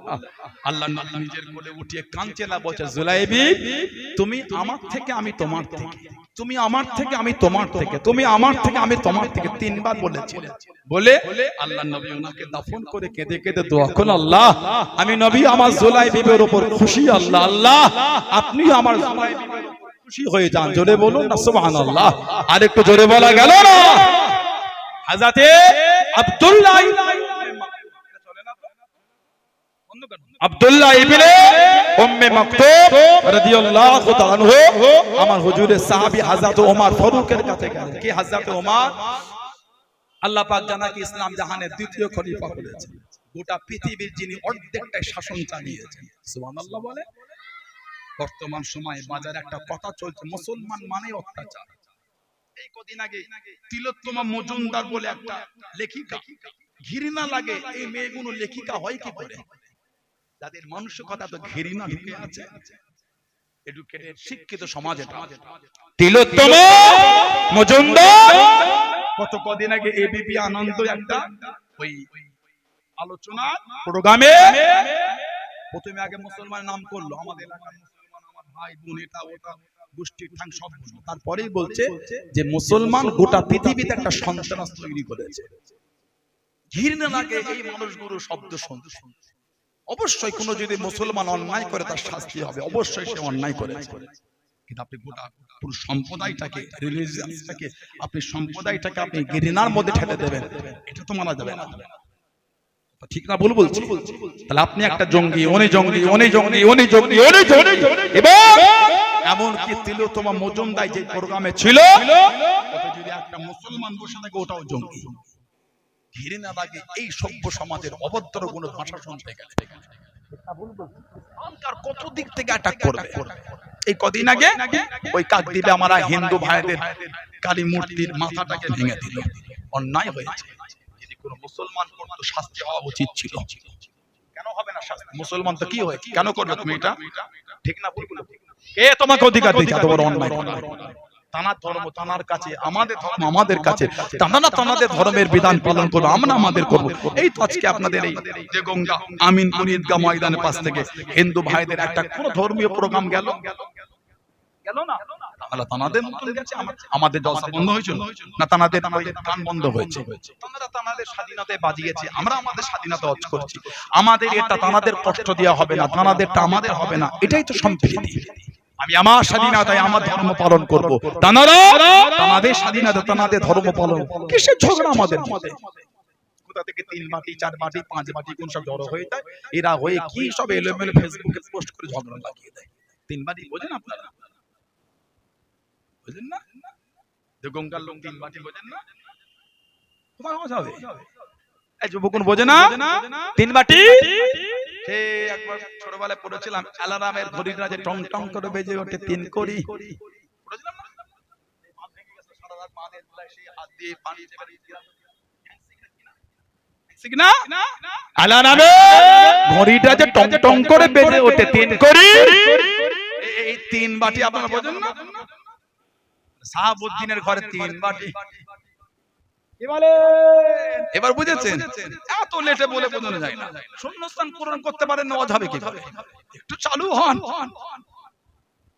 না হলে তো অসুবিধা আছে আল্লাহ ফিতনা থেকে আমাদের দূরে রাখেন বলুন আল্লাহুম্মা আমিন ফেসবুকে পোস্ট করে দিল কি ওই যে আপনার কাকদ্বীপে যেটা হয়েছে বললোটা মুসলমানদের কাজ কেন রে ভাই জানেন না শুনেন না বোঝেন না তথ্য নাই কিচ্ছু নাই কেন মুসলমানকে এভাবে দোষারোপ করছে আবার বলছি কোন যদি মুসলমান করে থাকে অন্যায় ভারতের সংবিধান অনুযায়ী শাস্তি হওয়া উচিত তাছে যেই হোক কেন শাস্তি হবে অন্যায় করলে শাস্তি হবে না মানে মুসলমান তো কি হয়েছে হিন্দু থেকে জৈন খ্রিস্টান তো কি হয়েছে অন্যায়কারীদের শাস্তি কদিন পরে জানা গেল ওটা কোন মুসলমানের কাজ না ওটা নারায়ণ হালদার বলে একজন ছেলে করেছে দেখেছে তার আগে লটালো কি বলে মুসলমান কদিন আগে এই হাবড়ার পাশে চাপড়া বলে একটা জায়গা আছে চাপড়া আমার হিন্দু ভাইদের সরস্বতী ঠাকুর সেখানে ভেঙে দিয়েছিল বেশ কয়েক মাস আগে হাবড়া চাপড়া হিন্দু ভাইদের দেবী সরস্বতী দেবী মূর্তি ভেঙে দিল ধরা পড়লো প্রসেনজিৎ ঘোষ বলে তার কদিন আগে মুর্শিদাবাদে কাসিম বাজার সেখানে আমার হিন্দু ভাইদের কালী মূর্তি ভাঙলো সিসিটিভি ফুটেজ আজও নেটে ঘুরছে দেখবে ঘৃণা লাগে মানুষের কথা কিভাবে পা দিয়ে ভাঙছে মানুষ এত নিম্ন জায়গায় পৌঁছায় কি করে চতুর্দিকে মুসলিম মুসলিম হই হই রই উঠে গেল পরে জানা গেল তাপস মণ্ডল বলে একজন ভেঙেছে ঘৃণা লাগে না এই ঝগড়া লাগায় যারা তাদের মানুষের কথা ভাবতে আল্লাহ আমাদের সমাজে শান্তি দেয় বলেন না আমিন জাতি ধর্ম বর্ণ নির্বিশেষে সব ধর্মের মানুষকে আল্লাহ কাঁধে কাঁধ মিলিয়ে শান্তিতে মাথা উঁচু করে বাঁচার তৌফিক দান করে বলুন আল্লাহুম্মা আমিন জোরে বলেন আল্লাহুম্মা এই এক সপ্তাহ আগেকার ঘটনা বলছি আপনাকে আমি মুম্বাইয়ে 19 জন বাচ্চাকে বন্দী করেছিল কিশোরী বাচ্চা মেয়ে 19 জনকে চতুর্দিকে হই হই রই রই ব্যাপার উঠে গেল কি মুসলমান করেছে মুম্বাইয়ে 19 জনকে 19 জন পরে জানা গেল পুলিশ গুলি করে মেরেছে রোহিত বলে একজন ছেলে এই কর্মটা করেছে রোহিত বলে মুসলমানদের আমার এরকম তারা নাম কবে থেকে রাখা শুরু হয়ে গেল তাপস রোহিত বলে না শুনে মনে হয় মুসলমানদের নাম আপনাদের কেন ঝগড়া লাগাচ্ছে কেন ফিতনা লাগাচ্ছে মানুষের স্বাধীনতা কেন হস্তক্ষেপ করছেন কেন মানুষের স্বাধীনতাকে হরণ করে নিচ্ছেন আল্লাহ পাক আমাদের সমাজে নোংরা লোকেদের হাত থেকে আল্লাহ আমাদের হেফাজত করেন আমার হিন্দু ভাইদের আমি আহ্বান করব আসেন আগিয়ে আসেন আমরা একসাথে মেলবন্ধন হয়ে চলি যদি কোন মুসলমান অন্যায় করে সবাই মিলে ওর বিরুদ্ধে রুখে দাঁড়িয়ে শাস্তি দেওয়া হবে যদি কোন অন্য সম্প্রদায়ের লোক অন্যায় করে সবাই মিলে ওর বিরুদ্ধে রুখে দাঁড়িয়ে শাস্তি দেওয়া হবে এটাই হচ্ছে আমাদের সমাজে সম্প্রীতির একটা মেল জায়গা হযরত ওমর রাদিয়াল্লাহু তাআলা গোটা পৃথিবীর যিনি অর্ধেকটা শাসন চালিয়েছেন সুবহানাল্লাহ ইসলাম জাহানের দ্বিতীয় খলিফা ওমর ফারুক রাদিয়াল্লাহু তাআলা ওনার জামানায় 14 হিজরি কে ওমর বুখারী শরীফে 86 পার কিতাব এর riwayat আছে আল্লাহর নবী সাল্লাল্লাহু আলাইহি ওয়াসাল্লাম একজন চাচা ছিলেন হযরত আব্বাস রাদিয়াল্লাহু তাআলা যখন পানি হতো না ওমর ফারুক রাদিয়াল্লাহু তাআলা হযরত আব্বাসের ওসিলা দিয়ে দোয়া চাইতেন এখান থেকে বোঝা যায় ওসিলা দিও যায় সাহাবারা ওসিলা করেছে আজকে ওসিলা আজ করব না আল্লাহ জি তৌফিক অন্যদিন ওসিলা বাজাবে যারা লাফালাফি করছো লাফালাফি করো দিনের বিধান তিনটে ভিডিও দেখে হুজুর হতে যেও নেই তিনটে ভিডিও দেখে মুফতি হতে যেও নেই ওসিলা সাহাবারা হুজুর দিয়েছে বলুন সুবহানাল্লাহ ওমর ফারুক সাহাবাদের জামাত জড়ো করে হযরত আব্বাসের ওসিলা আল্লাহ আপনার কাছে আপনার হাবিবের চাচা হযরত আব্বাসের ওসিলায় দোয়া চাইছে আল্লাহ আপনি মদিনা শরীফের জমিন আল্লাহ পানি বর্ষণ করে দেন জোরে বলুন না সুবহানাল্লাহ সাহাবারা বলে আমরা যাওয়ার সময় গেছি রাস্তা শুকনো যখন ফিরেছি রাস্তা পুরো ভিজে গেছে মানে আল্লাহ এত পানি দিয়েছে রাস্তায় পানি জমে গিয়েছে জোরে বলুন না সুবহানাল্লাহ হযরত ওমর রাদিয়াল্লাহু তাআলা জামানায় উনি গিয়েছিলেন কোথা হুজুরের চাচা হযরত আব্বাস জানাকে আল্লাহ একটা আওলাদ ছেলে দিয়েছিলেন। হিজরাতে 3 বছর আগে ওনার জন্ম হয়েছিল। মানে হুজুর যখন অফার শরীফ পাচ্ছেন ওনার বয়স ছিল 13 বছর মাত্র। হযরতে আব্দুল্লাহ রাদিয়াল্লাহু তাআলা উনি জন্মাবার পরে মায়ের স্তনের দুধ পান করার আগে হুজুরের সামনে নিয়ে গেছিলেন। আল্লাহ নবী একটা খেজুরকে চিবিয়ে লালা শরীফওয়ালা খেজুর হুজুর ওনার মুখে দিয়েছিলেন। বলুন সুবহানাল্লাহ। এত ভালোবাসতেন হুজুর ওনাকে। হযরত আব্বাসকে হুজুর এত চারজন আব্দুল্লাহর নামে হুজুর দোয়া করলেন। উলামারা জানে এর মাধ্যমে কি চার আবাদিলার নাম লেখা, আবাদিলায় আরবা। ওনাদের বলা হয় একসাথে আবাদিলায় আরবা, আরবাউন মানে চার। হযরত আব্দুল্লাহ ইবনে আব্বাস, আব্দুল্লাহ ইবনে মাসউদ, আব্দুল্লাহ ইবনে উমর, আব্দুল্লাহ ইবনে জুবায়ের রাদিয়াল্লাহু তাআলা আনহুম আজমাইন, এই চারজন আব্দুল্লাহকে একসাথে বলা হয় আবাদিলায় আরবা। বয়স কম কিন্তু দ্বীনের গভীর অনেক জ্ঞান আল্লাহ মিলিয়েছিলেন। বলুন না সুবহানাল্লাহ। আল্লাহ নবী কাজায় হাজার থেকে বার হয়ে গেলেন। ও যুবক, ও আমার মুরব্বি বাজানেরা, মায়েরা, বোনেরা, বাগিরা, আল্লাহ নবী সাল্লাল্লাহু আলাইহি ওয়াসাল্লাম কাজায় হাজার থেকে বার হয়ে গেলেন। ইবনে আব্বাস রাদিয়াল্লাহু তাআলা আনহু একটা পাত্রতে পানি নিয়ে আল্লাহ নবীর কাছে গিয়ে দাঁড়িয়ে গেলেন, সামনে গিয়ে দাঁড়িয়ে গেলেন। আল্লাহ নবী জিজ্ঞাসা করেন, আল্লাহ নবী জানতে চাইলেন, ও বাবা ইবনে আব্বাস, পানি কি হবে বাবা?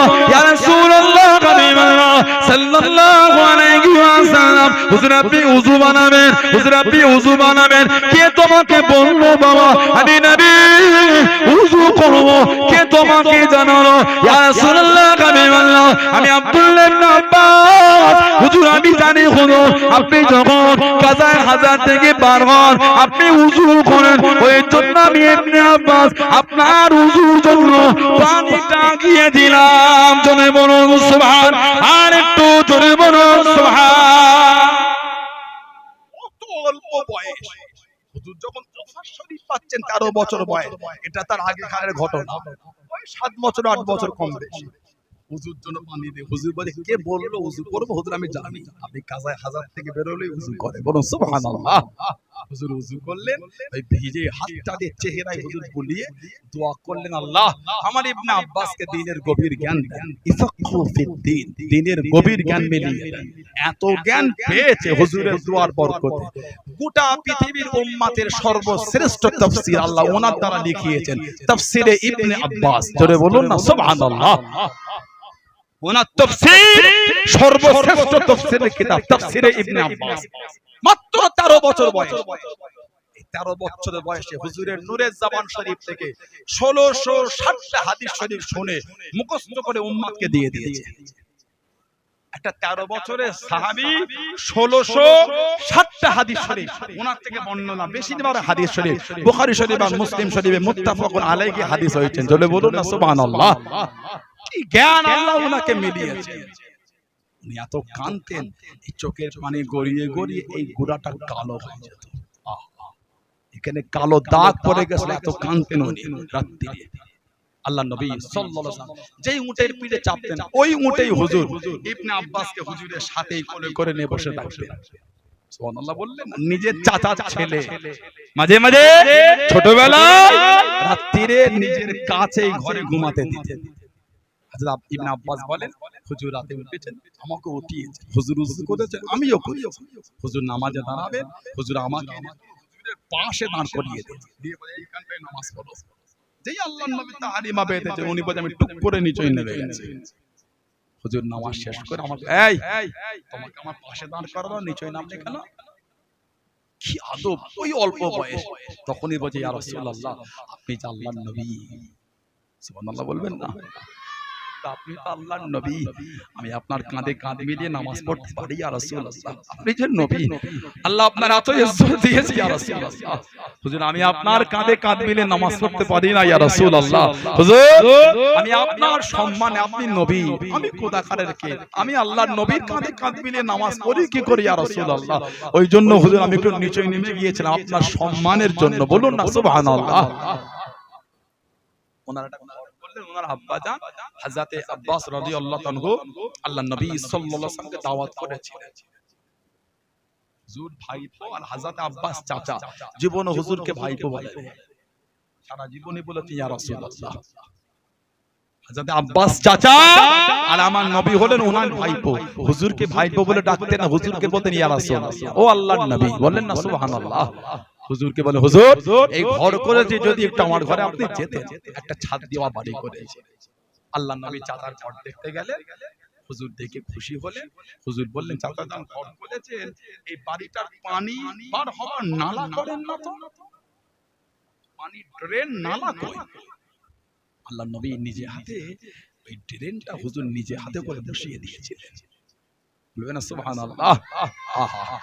হযরত আবু বকর সিদ্দিকের খেলাফত চলে, ওমর ফারুকের খেলাফত, ওই বাড়ির পানিটা বার হয়ে ওই দিকটা কাদা হতো। ওহ সাহাবারা হযরত খলিফাতুল মুসলিমিন ওমর ফারুক রাদিয়াল্লাহু তাআলাকে বললেন হুজুর যদি হুজুরের চাচাকে বলতেন আরো বাড়ির তিনটে দিক ছিল, যদি ওই নালাটা অন্যদিকে ঘুরিয়ে দিতেন। কেন? আমরা নামাজে আসি রাস্তা কাদা হয়ে থাকে, একটু অসুবিধা হয়, একটু যদি বলে দিতেন। হযরত ওমর রাদিয়াল্লাহু তাআলা টুক টুক টুক টুক করে হুজুরের চাচার বাড়ি চলে গেল। সালাম আদান প্রদান হলো। ওমর ফারুককে বলে এই খলিফাতুল মুসলিমিন আপনি আমার ঘরে? আর হযরত ওমর ফারুক জি আল্লাহর নবীর চাচা আমি এসেছি। কি মনে করেন? না এই আপনার বাড়ির নালা দিয়ে পানিটা রাস্তায় পড়ে কাদা হয়, লোক নামাজে যায় অসুবিধা হয়, যদি একটু পাল্টে দিতে অন্যদিকে। হযরত আব্বাস বললেন এই খলিফাতুল মুসলিমিন আপনি এসেছেন, আমি না করব না, আমি ঘুরিয়ে দিচ্ছি। তবে এটা ঘোরাতে আমার কোনো অসুবিধা নাই, তবে এই নালাটা কিন্তু আমি করিনি, এই নালাটা আল্লাহ রাসূল নিজে হাতে করে দিয়েছেন। যে এই শব্দটা বলেছেন হযরত ওমর ফারুকের শরীরের রং পাল্টে গেছে, চেহারার মধ্যে একটা অন্য হাল তৈরি হয়ে গেল, আর চোখ থেকে টপ টপ করে পানি ঝরছে, তার গোটা শরীরটা কাঁপছে। ওমর কাঁদছেন আর বলছেন আমি খাত্তাবের বেটা ওমর, আমার বাপের অনেক উট ছিল, আমার বাপ আমাকে চাবুকের বাড়ি এত মারতো, তিনটে উট আমি এক লাইনে দাঁড়াবার ক্ষমতা রাখতাম না। আমি ওমর আমার বাপের এই উটের পাল আমি সামলাতে পারতাম না, আমার বাপ আমাকে চাবুক বাড়ি মারতো খাত্তাব। আর সেই ওমর আমার হুজুরের কদমে রসুল এক গোটা পৃথিবীর মুসলমানদের ইমাম হয়ে গেছে। এই নালাটা আল্লাহর রাসূল নিজে হাতে করে দিয়েছেন। আহা আমি খাত্তাবের বেটা ওমরের এত ক্ষমতা, এত জুররাত, এত শক্তি আসে কোথা থেকে, যেটা আল্লাহর রাসূল নিজে হাতে করেছেন, ওটা আমি পাল্টে দিতে পারি? ওটা তো আমি করিনি, আপনিও করেননি, ওটা আল্লাহর রাসূল নিজে হাতে বসিয়ে দিয়েছেন। যেটা তিন দুনিয়ার বাদশা নিজে হাতে করে দেন, ওটা আমি খাত্তাবের বেটা ওমরের কোনো ক্ষমতা নাই, রাসূলের নিজের হাতে বসিয়ে দেওয়া ড্রেনটা, ওটা আমি কোনোদিন ঘোরাতে পারি? ওটা ও হযরত আব্বাস রাদিয়াল্লাহু তাআলা আমি ওমরের কোনো জরুরত নাই, যেটা হুজুর নিজে হাতে করেছে ওটাকে আমি ওমর ঘুরিয়ে দেব। ও আমার নবী সাহাবারা এই দিকের রাস্তা পাল্টে দাও, নবাবী শরীফে যাওয়ার অন্য রাস্তা তৈরি করে দাও, এই রাস্তা বন্ধ করে দাও, রাস্তা বদলে যাও। হুজুর যেটা নিজে হাতে করেছে, আমি ওমরের কোনো ক্ষমতা নাই, ওই ড্রেনটাকে আমি পাল্টে দেবো, ওটা যে আল্লাহর রাসূল নিজে হাতে বসিয়ে দিয়েছেন। জোরে বলুন না সুবহানাল্লাহ। এটা হলো সাহাবাদের ঈমান আমার হুজুরকে, এটা হলো সাহাবাদের প্রেম আমার হুজুরকে। হযরত আব্দুল্লাহ ইবনে উম্মে মাকতুম ওমর ফারুককে বলে হুজুর যদি একটু যেতাম, এই অন্ধতে কি হয়েছে, ঝান্ডাটা তো ধরতে পারতো। যুদ্ধে গেলে ঝান্ডাটা ওনার হাতে দেওয়া হয়েছে, উনি বলেছিলেন চোখে দেখতে পাবো না কে এলো আর কে গেল, দেখবো না, ভয়ও খাবো না। ওই যুদ্ধে আল্লাহ মুসলমানদের ফতেহ দিলে, তবে আব্দুল্লাহ ইবনে উম্মে মাকতুম হুজুর শহীদ হয়ে গেল। ইন্না লিল্লাহি ওয়া ইন্না ইলাইহি রাজিউন। যুদ্ধের পরে খুঁজে খুঁজে ওনার লাশটা পাওয়া গেল। এত ভালোবাসা, ওনার লাশের কাছে গিয়ে দেখেছিলেন সাহাবারা, তখনও পর্যন্ত যুদ্ধের ঝান্ডাটা বুকে করে জড়িয়ে ধরেই হুজুর শুয়ে আছে, শহীদ হয়ে গেছে, ঝান্ডা বুক থেকে ছাড়ে নাই। জোরে বলুন না সুবহানাল্লাহ। আর একটু জোরে বলা গেল না? কি ঈমান, কি প্রেম, কি মানা, কি মুহাব্বত। হযরতে বিলাল ইবনে রাবাহ রাদিয়াল্লাহু তাআলা আনহু, হুজুর মুসলমান হাতে পায়ে দড়ি বেঁধেছে, টেনে টেনে ঘিসিনে ঘিসিনে নিয়ে চলে যায়।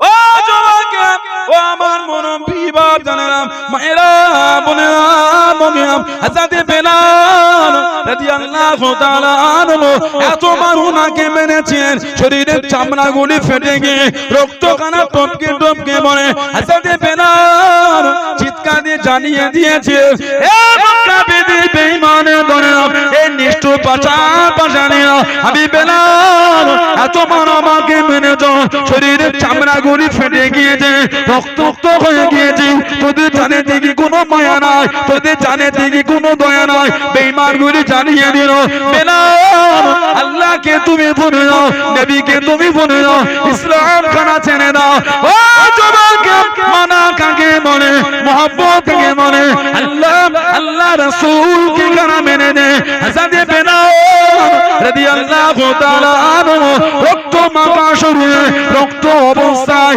চামড়া ফাটা শরীরে হুজুর আমার জানিয়ে দিয়েছে এ বেঈমান কাফেরদের দলের আমি বেলাল শহীদ হয়ে যাব আমার অন্তর থেকে ঈমানের কলেমা মুছবে না জনে বলুন সুবহান আর একটু জনে বলুন সুবহান হযরত আম্মার ইবনে ইয়াসির রাদিয়াল্লাহু তাআলা আনহু কাফেররা ডাক দিয়ে দিল ও আম্মার ইবনে ইয়াসির বেলালকে তুমি মারো হাতে দিয়ে চাবুকখানা দিয়ে দিয়া গনো হযরত বেলাল ওনার দিকে এগিয়ে গেলেন কাছে কাছে দাঁড়িয়ে গেলেন হযরত আম্মারকে জানিয়ে দেন ও হযরত আম্মার দু চার গামাকে মেরে নাও তা না হলে কাফেররা তোমাকে মারবে হযরত আম্মার চোখ ভরা পানিরে চাবুকখানা ছুঁড়ে ফেলে দেন হুজুর আমার জানিয়ে দেন এই বেঈমান কাফেরদের দলেরা হযরত বেলাল কানা আমি আম্মার আমিও মুসলমান হয়ে গিয়েছি জনে বলুন সুবহান আর একটু